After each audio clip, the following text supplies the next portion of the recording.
Ayan guys, malapit lang sa La Carmela ang Paris Hilton.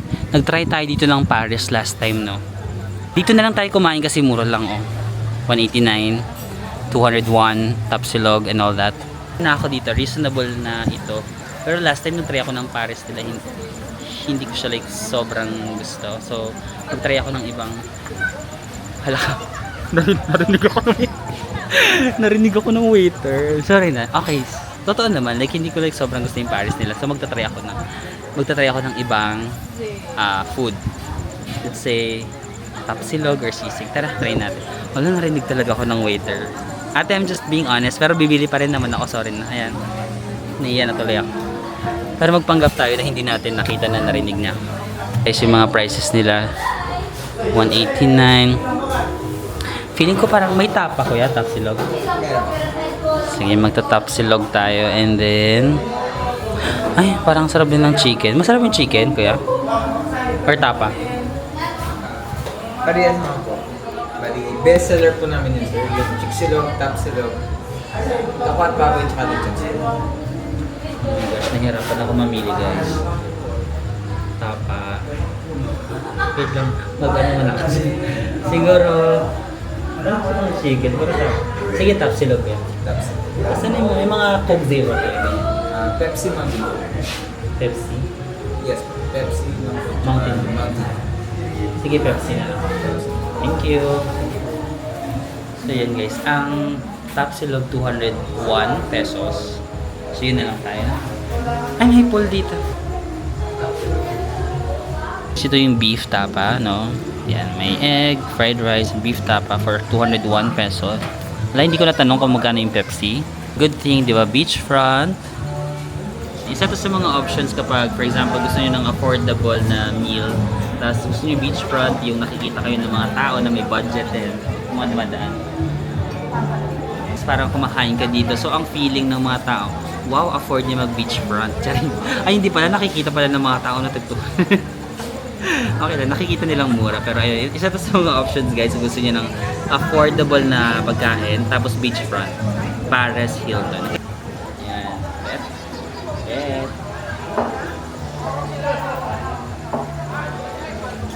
Kita niyo ako guys. Kita niyo. Di ba ang saya? Nakikita niyo yung beachfront. Tapos kumakain ako dito.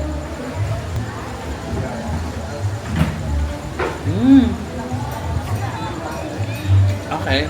Pasado siya. Pasado siya sa akin. Yung pagkatapa niya, yung medyo may tamis, no? So, di ba may mga tao na ayaw sa medyo matamis? Ako kasi gusto ko yung ganun, yung medyo matamis. So, I love it.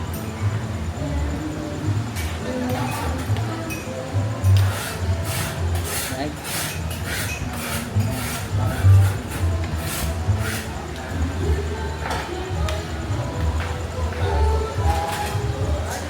Cheers. Cheers.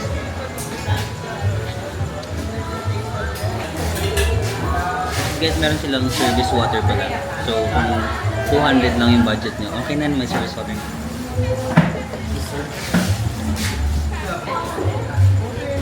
Saya kumain sa beach.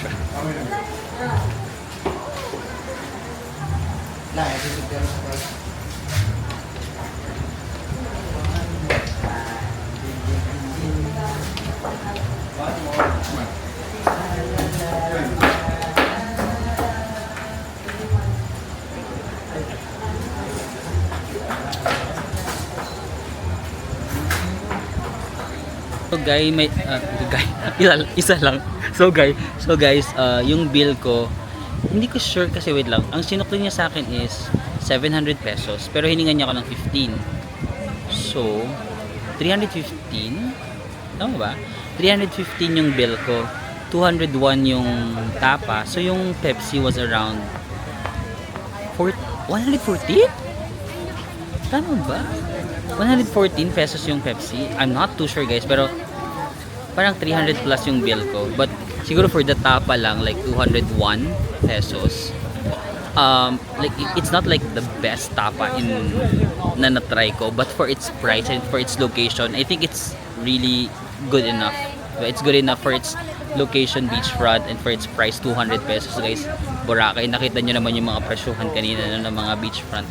restaurants. I think it's good enough. Yeah, it's good enough. It's like not the best, but it's good enough. Tsaka medyo matamis siya guys. Kasi may mga tao na ayaw ng medyo may matamis na lasa sa ulam. Ako kasi like gusto ko ng medyo may tamis. So na-appreciate ko siya. Baka yung iba ayaw ng medyo may matamis. So hindi siya para sa inyo yung tapa guys. Okay? So it's already 9:36. Actually early pa, 'di ba? Early pa, pero it's my first night here in Boracay. At ang dami kong backlog guys. Kasi kakagaling ko lang sa China. So ang dami kong backlog na videos na kailangan ma-edit. So I'm gonna edit tonight guys. I know it's too early pero babalik na muna ako sa hostel kasi meron dong area, di ba, na pwede ako mag-work.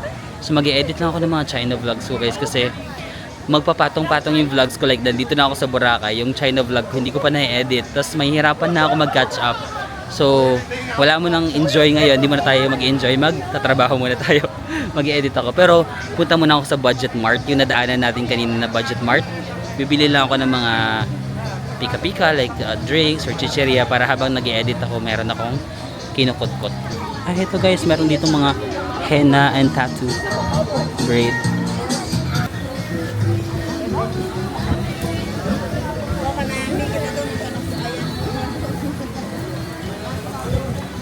Kung Fu ramen. Ay, hindi ko pala napakita kanina. Kung Fu ramen.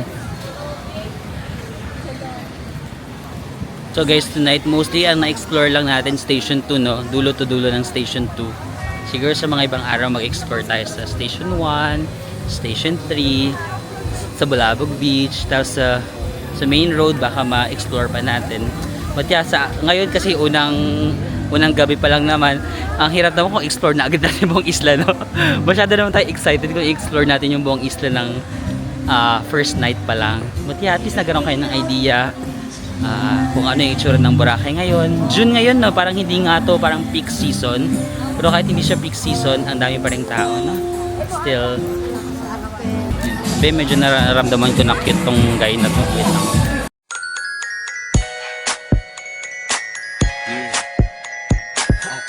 Nakita niyo ba guys? Nakatalikod lang kasi siya, tapos parang feeling ko like kahit wait lang, naririnig ako ng mga tao. Ayoko namang masyadong maging lantad sa paglalandi ko. Ayan, wala namang tao sa paligid. Ayan, feeling ko nung nakatalikod si kuya, feeling ko cute siya, pero noong kinakamerahan ko na siya, nahihiya ako na tignan siya. Mas nakita niyo siya guys kasi nung nasa likod siya dito, nag-explain ako na kunyari ito yung bar, ganun. Cute ba siya? Makikita ko na lang siya kapag inedit ko na kasi hindi ko talaga siya nakita. Anyway guys, makikita ko naman yan pag inedit ko if cute ba siya or hindi. Hi guys, we're back here at D-Mall. Tapos meron lang ditong Budget Mart na dito kami bumibili ng mga kung anik-anik lang na makakain natin mamaya sa bahay. Yan. Budget Mart. Nasa may Bukana lang siya. Diba ito yung main road? Tapos ito na yung D-Mall. Yan, Budget Mart. Bibili lang tayo ng mga kung anik-anik dyan. Sobrang helpful ito sa mga on a budget. Kasi marami dito mga affordable lang na mga kung anik-anik chicheria, soft drinks, and all that. Tapos kung may ref kayo sa mga hotels nyo, pwedeng bumili lang kayo ng maraming soft drinks. For example, beers, and yan. Tapos i-stock nyo na. Pero parang wala akong nakitang ref dun sa hostel namin. So ang bibilhin ko lang ngayon is kung ano lang yung kailangan ko. Ayan. Ay, parang gusto ko ng ice cream. Guys, wait lang. Kasi diba day 1 natin ngayon. Tapos ang ginugol ko is mag-spend ako ng 500 pesos per day sa food, no? Naka 200 na tayo sa tapa, 100 sa soft drinks. Ang mahal ng soft drinks, ah. So meron pa tayong 200 budget left for today. Parang opa yun, guys. Ang dami rin Koreans dito sa Korea. Ang dami Koreans dito sa Boracay, no? So yan guys, back to the vlog. Meron pa akong 200 na budget for snacks. Kasi nga diba 500 pesos per day ang ating budget sa food. So, let's see kung anong mabibili natin sa 200 pesos. Makakabili tayo ng isang opa charis. Oh god. Ay, parang gusto ko ng melon. Magkano melon? Magkano ba? Medyo mahal din yung beer nila na. For example, San Mig Light nila is 65. Magkano yung mga soft drinks nila? 68 yung beer. 50 yung Coke. Yan. 49. Oo nga no, baka totoo talaga na 114 yung Pepsi kanina. Baka totoo talaga na 115 yung Pepsi kanina kasi dito nga sa Budget Mart 50 na yung drinks, no. So baka dun sa Paris Hilton 100 plus na siya. Okay. Mga 51. Ay, ito mas mura yung mga Right and Light. 'Di ba 0 calories din to, eh? No sugar. 40 lang. 64. See. Drink, Chucky, 20. Smart C. Magkano Smart C? 82.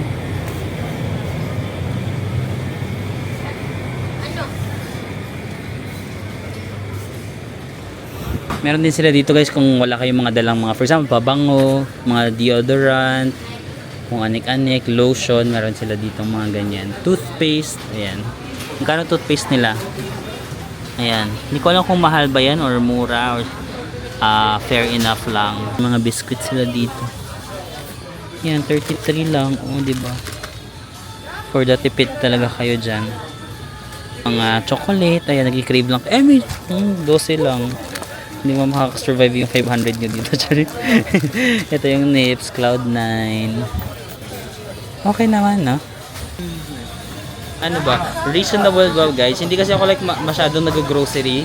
So, hindi ko sure kung yung presyo ba dito like reasonable. I think reasonable na for Boracay price, no? Maybe a little higher than normal grocery sa mga Manila or sa probinsya. Pero kasi nasa Boracay, I think it's reasonable na yung presyo niya.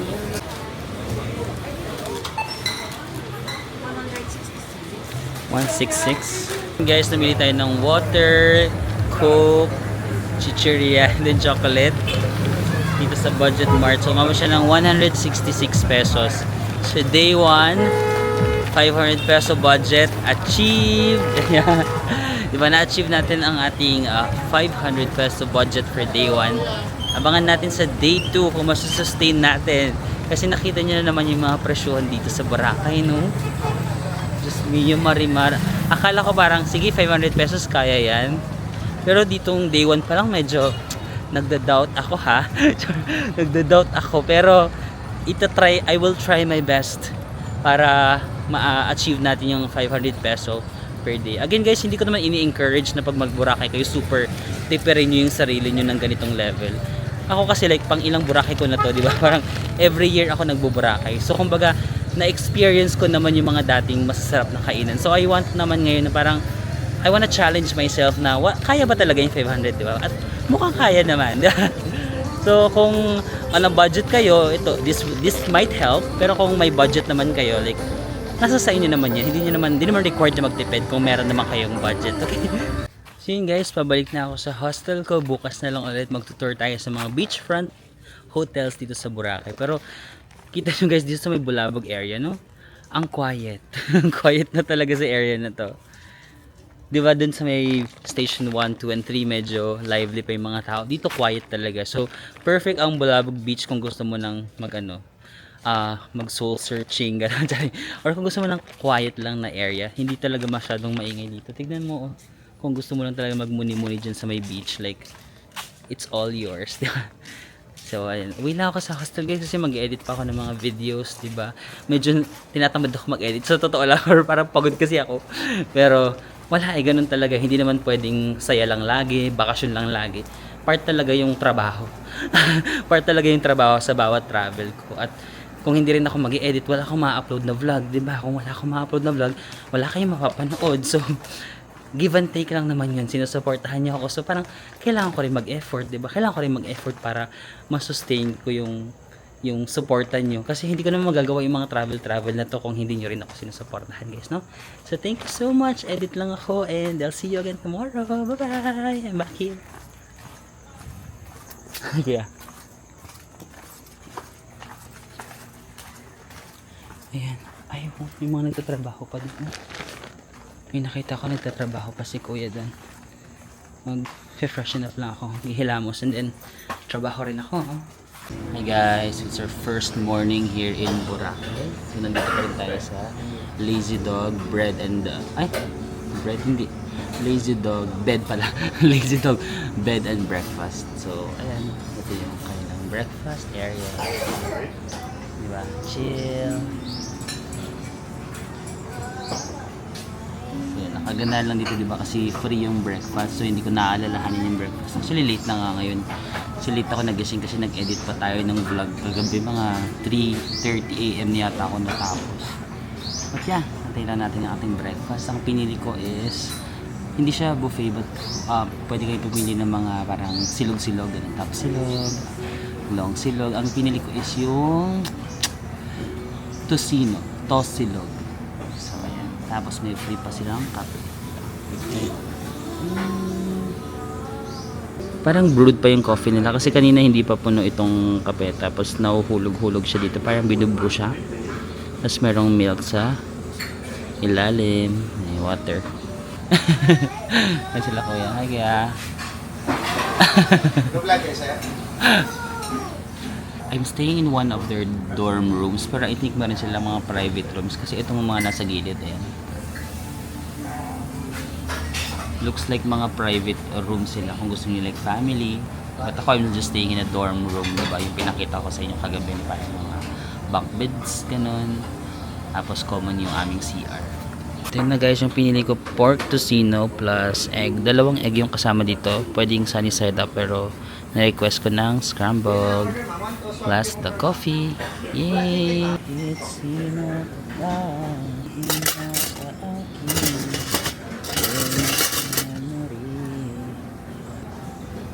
Malaking tulong na rin pala yung free na breakfast, no? Kasi isang meal na yung matitipid mo dito sa Boracay, especially na ang mahal ng pagkain dito.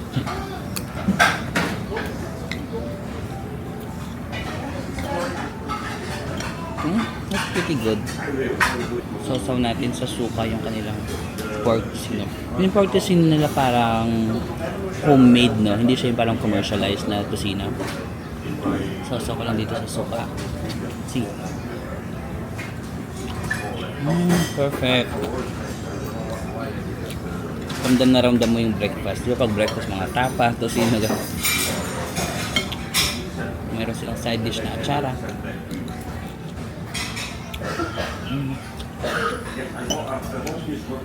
Konting pipino.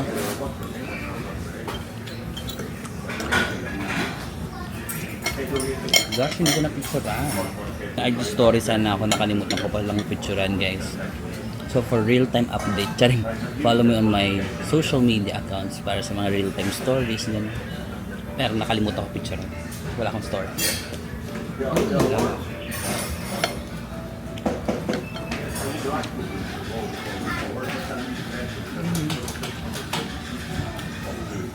So let's try their coffee. Ito na yung parang brewed coffee with parang condensed milk ba to? Wala silang smaller spoon, so I'm gonna use the big spoon. Anong prefer mo? Small spoon, or are you a small spoon or big spoon? I'm a secret. It's for you to find out. Sorry. Let's try it. Ah, nice. Oh, love it. Good yung coffee nila. Matapang, tas matamis yung condensed. So, perfect balance. Cheers to the good life. Ang chill lang.